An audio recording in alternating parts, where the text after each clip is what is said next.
He's a real nowhere man, sitting in a nowhere van, making all his nowhere plans for nobody.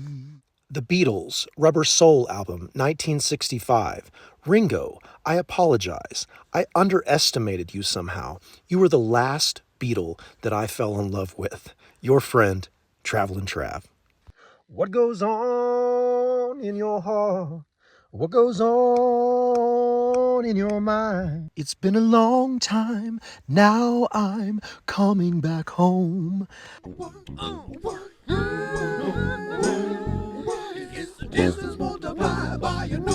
How did those young men from Liverpool already know about Rubber Souls? The longer I play music, the more I understand about music, the more amazed I am about the level of creativity and composition, and just the rootedness of their music in history. The Beatles. There was this guy I remember from high school. His name was Craig Klingon.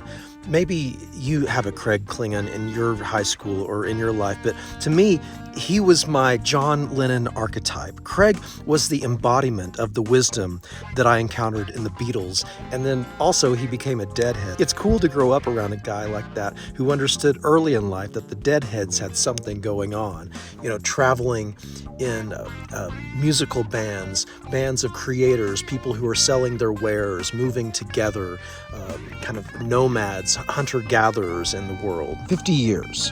That's how long it took for me to become this little weirdo in full bloom. When I was a boy, my earthly father was terrified of the sensitive little guy that I was. You know why?